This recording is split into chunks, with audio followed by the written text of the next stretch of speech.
আসসালামু আলাইকুম। আমি আজকে নতুন একটা ভিডিওর জন্য পর্দার সামনে আসলাম। মূলত আমার বিষয়টা হলো কসুরলতি। আসলে লাভের জন্য কসুরলতির বিকল্প কোনো সবজি নেই। সবচেয়ে কম খরচে কসুরলতি থেকে অধিক লাভ করা যায়। আসলে বাংলাদেশে আসলে এই সবজিটা একটা জনপ্রিয় সবজি, খুবই জনপ্রিয়। এছাড়া এর ডগাগুলোও পুষ্টিকর। কসুরলতি, কচু গাছের ডগা সবজি হিসেবে প্রচলিত হয়। মূলত কৃষি সম্প্রসারণ অধিদপ্তরের এক হিসেবের মধ্যে দেখা গেছে বাংলাদেশে বর্তমানে প্রায় 35,000 হেক্টর জমিতে পানি কচু চাষ হচ্ছে, যা থেকে প্রায় 80 থেকে 90,000 টন লতি পাওয়া যাচ্ছে।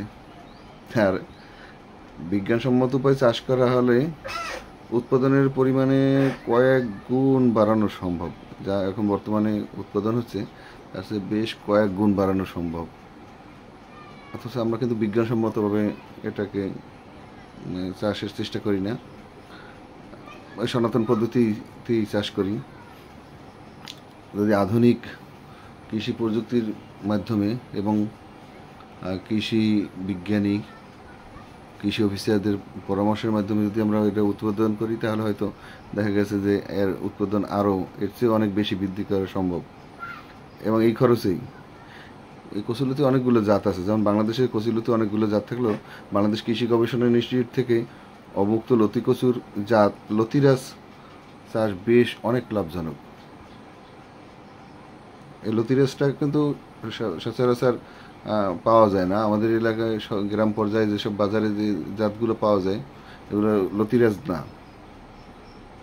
এটা এমনি একটা সাধারণ জাত। এরপর আছে জমি। আপনার যদি জমি থাকে, অনাবাদি পতিত জমি থাকে, সেই পতিত জমিতে আপনি ইচ্ছে করলে কচু চাষের ব্যবস্থা করতে পারেন এবং কচুর লতির ব্যবস্থা করে ওখান থেকে কচুর লতি পাওয়া যেতে পারে। মাঝারি নিচু থেকে উঁচু যে কোনো জমি, বৃষ্টির পানি জমে না কিন্তু প্রয়োজনে সহজেই পানি ধরে রাখা যায়, এরকম জমি হলে কিন্তু আপনি কচু চাষ করতে পারেন এবং এখান থেকে প্রচুর লতি উৎপাদন করতে পারেন। জমি তৈরির জন্য যে বিষয়টা আপনার মাথায় খেয়াল রাখতে হবে, যেটা হলো কচুরলতি পানি কচু থেকে পাওয়া যায়। লতি উৎপাদনের জন্য পানি কচুর জমি শুকনো ও ভেজা উভয় অবস্থাতেই তৈরি করা যায়। শুকনোভাবে তৈরির জন্য 4 থেকে 5টি আড়াআড়ি চাষ ও মই দিয়ে মাটি ঝুরঝুরে ও সমান করতে হয়। ভেজা মাটি তৈরির জন্য ধান রোপণে যেভাবে জমি কাদা করা হয় সেভাবেই তৈরি করতে হয়। অবশ্যই এটা সহজ বিষয়, কারণ কাদামাটি ছাড়া কচু চাষ করা সম্ভব হয় না। রোপণের সময় খরিফ মৌসুমে কচুরলতি পাওয়া যায় বা সংগ্রহ করা যায় বলে জানুয়ারি থেকে ফেব্রুয়ারি মাস পর্যন্ত রোপণের জন্য উপযুক্ত সময়। এখন কিন্তু আপনি রোপণ করতে পারবেন না, রোপণ করলেও তারপর করলে করা যায়। আমাদের এই দক্ষিণাঞ্চলে এগুলো এখন চাষ করে অনেকে, এই মৌসুমে অনেকে চাষ করে। এরপরে বংশ বিস্তারের কথা যদি বলেন, বংশবিস্তার পূর্ণবয়স্ক পানি কচুর গোড়া থেকে যেসব ছোট ছোট চারা উৎপাদন হয় সেগুলো বীজ হিসেবেই ব্যবহার করা হয়। আর এই কচু গাছের গোড়ায় যে চারাগুলো থাকে কচুর বীজ হিসেবে ওগুলো ব্যবহার করা হয়। ওটা পাতা ছেটে তারপরে মুটি করে আটা করে তারপরে ওটাকে বাজারজাত করা হয়। আবার ওটা থেকেই ওই কচু চারা থেকেই আবার কচু উৎপাদন হয় এবং কচুর লতিও উৎপাদন হয় ওখান থেকে।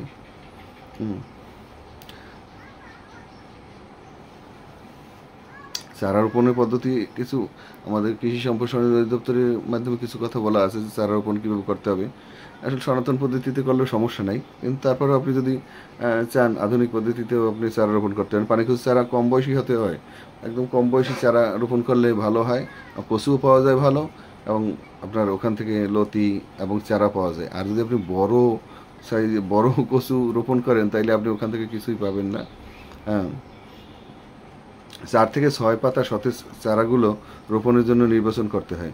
রোপণের সময় চারার উপরের 2 থেকে 3টি পাতা রেখে নিচের বাকি সব পাতাগুলো ছাঁটাই করে দিতে হয়। চারার গুঁড়ি বা গোড়া বেশি লম্বা হলে কিছুটা শিকড় সহ গুঁড়িয়ে অংশবিশেষ ছাঁটাই করে দেওয়া যেতে পারে। সারি থেকে সারি 60 সেন্টিমিটার এবং গাছ থেকে গাছ 45 সেন্টিমিটার দূরত্বে চারা রোপণ করতে হয়। চারা রোপণে মাটির গভীরতা 5 থেকে 6 সেন্টিমিটার রাখতে হয়। আগে এই বিষয়গুলো আগের মতোই সনাতন পদ্ধতিতে, আধুনিক পদ্ধতির কথা বলা হয় না। আর পরিচর্যা পরিচর্যা তো নাই বললেই চলে। আপনার কচু চাষের জন্য তেমন পরিচর্যার প্রয়োজন হয় না। তারপরে যদি সার বলেন আপনি, সার ইউরিয়া সার কিছু দেওয়া লাগতে পারে, না দিলেও সমস্যা নাই। তারপরও গুঁড়ি থেকে চারা উৎপাদন হওয়ার পর যদি মূল জমিতে চারা রোপণের দেরি হয়, তাহলে সেগুলো ভেজা মাটি ও ছায়া আছে এমন স্থানে রেখে দিতে হয়। চারাগুলো আটি বেঁধে কাছাকাছি রাখতে হয়। রোপণের সময় বা পরে কিছুদিন পর্যন্ত জমিতে বেশি পানি রাখার কারণে যাতে চারা হেলে না পড়ে, সেজন্য মাটি কাদা করার সময় খুব বেশি নরম করা উচিত নয়। গাছ কিছুটা বড় হলে গোড়া হলুদ হয়ে যাওয়া বা শুকিয়ে যাওয়ায় পাতা পাতা শুকিয়ে যেতে পারে, অসুবিধা নেই। যদি এগুলো হলুদ হয়ে যায়, শুকিয়ে যেতে, এগুলো সরিয়ে ফেলতে হবে। ক্ষেতের আগাছা পরিষ্কার করে জমি পরিষ্কার রাখতে হয়। রোপণের 1 থেকে 3 মাসের মধ্যে ক্ষেতে কোনো ধরনের আগাছা যেন না থাকে সেদিকে লক্ষ্য রাখতে হবে। পানি কচুর গাছে লতি আসার সময় ক্ষেতে পানি রাখা উচিত নয়, তবে একেবারে শুকনো রাখলেও কিন্তু সমস্যা আছে। আবার লতি কম বের হয় বা লতির দৈর্ঘ্য কম হয়, ছোট ছোট লতি হবে, আর মোটা হবে না এবং স্বাস্থ্যবান হবে না লতিগুলো। শুকনো আপনি আশানুরূপ ফলন পাবেন না।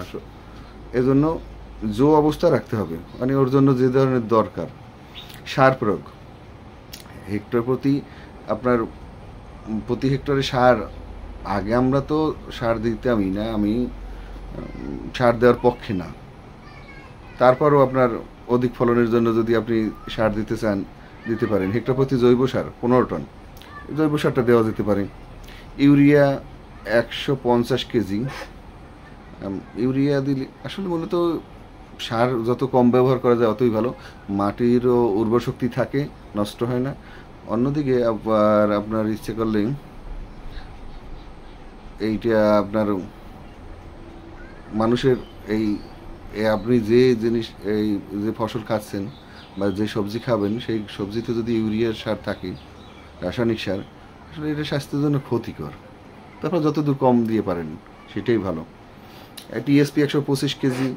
এমওপি টিএসপির পূর্ণমিনিক্স তো বোধহয় জানেন আপনারা, ট্রিপল সুপার ফসফেট।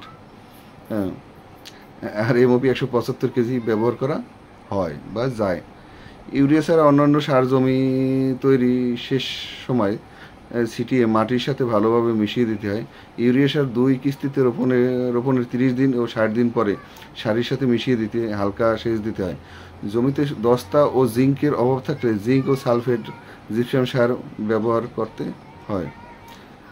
জয়পুরহাট ওইসব এলাকায়, আমাদের দক্ষিণাঞ্চল কম লাগে, জয়পুরহাট অঞ্চলে কচুরলতির চাষ চাষিরা প্রতিবার লতি সংগ্রহ করার পর ইউরিয়া সার উপরই প্রয়োগ করেন। ওইসব এলাকায় মূলত উত্তরাঞ্চলে বা ওইসব এলাকায় আপনার সার অতিরিক্ত রাসায়নিক সার ব্যবহার করে, কিন্তু আমাদের এই দক্ষিণাঞ্চলে বিশেষ করে বরিশাল বিভাগে বা পিরোজপুরে এইসব এলাকায় এই কচুরলতিতে বা কচু চাষে তেমন একটা সার ব্যবহার করে না। তার ফলে খরচও কম, চাষ খরচ কম হয়। অন্যদিকে আবার আপনার এই ফসল স্বাস্থ্যসম্মত। সেচ ও নিকাশ, এটি একটি জলজ উদ্ভিদ হলেও দীর্ঘ সময় জলাবদ্ধতা সহ্য করতে পারে না। বিশেষ করে লতি উৎপাদনের সময় পানি ধরে রাখা ঠিক নয়। পানি থাকলে কম, আর না থাকলে শুধু অবস্থায় থাকলে বেশি ভালো, বেশি লতি বের হয়। মানে পানি থাকলে কম বাড়াইবে, আর না থাকলে লতি বেশি বের হবে। কিন্তু মাটিটা কিন্তু ভিজে থাকতে হবে, একদম শুকনো মাটিতে হবে না। শুকনো মাটি অনেকটা, যাই হোক, এভাবে আপনি তো দেখলেই বুঝবেন যে যখন পানি কমে যাবে তখন দেখবেন যে লতি অনেক বেশি বের হবে। এবং লতিটা যদি আপনার পরিপক্ক হয়, পরিপক্ক লতি আপনি সংগ্রহ করবেন, পাশাপাশি আরও লতি বের হবে। মূলত আপনি মূল কচু থেকে, পানি কচু থেকে যে পরিমাণে অর্থ উপার্জন করবেন, তার চেয়ে বেশি লতি থেকে আপনি অর্থ উপার্জন করতে পারবেন। এটা খুবই খুব কম পরিশ্রমে, এবং আপনি এর জন্য কিন্তু আপনার বেড়া দিয়ে আটকাইতে হবে না কোনো পাশে যে গরু ছাগলে নষ্ট করবে, বা এতে কোনো সমস্যা নাই। আপনার ছাগলে খাবে না, গরুতে খাবে না, কেউ ফসল নষ্ট করবে না, হাঁস মুরগিতে নষ্ট করবে না, বা অন্যান্য কোনো প্রাণী নষ্ট করবে না। চোরেও খুব বেশি একটা নেয় না, যার ফলে এর বাড়তি নিরাপত্তার ব্যবস্থা রাখতে হয় না। এরকম অনেক সুবিধা আছে যেগুলো আপনি চাষাবাদের সময় এই সুযোগ সুবিধাগুলো ভোগ করতে পারবেন যে আপনার অন্যান্য ফসলের ক্ষেত্রে যে বাড়তি নিরাপত্তা ব্যবস্থা রাখতে হয়, আপনার এই ফসল উৎপাদনের জন্য তেমন বাড়তি নিরাপত্তার প্রয়োজন নেই বললেই চলে। যাই হোক দর্শক বন্ধুরা, আপনারা ভালো থাকবেন। আমি আসলে মূলত কচুরলতির বিষয়ে কথা বলতে আমার একটা পছন্দের সবজি কচুরলতি। আমি ব্যক্তিগতভাবে আমি একবার চাষও করছি কচুরলতিটা, কিন্তু ইদানিং আমার সমস্যা, অ্যালার্জিজনিত সমস্যা, এই জন্য কম খাই। কিন্তু কচুরলতি পছন্দ করে না এমন লোক খুব কম আছে। ভোজন রসিক মানুষেরা কিন্তু কচুরলতি খুব বেশিই পছন্দ করে। আমার মতো তো সবাই অসুস্থ না বা শারীরিক সমস্যা সবার থাকে না। এটা মূলত ডায়াবেটিসের জন্য একটু ক্ষতি করে।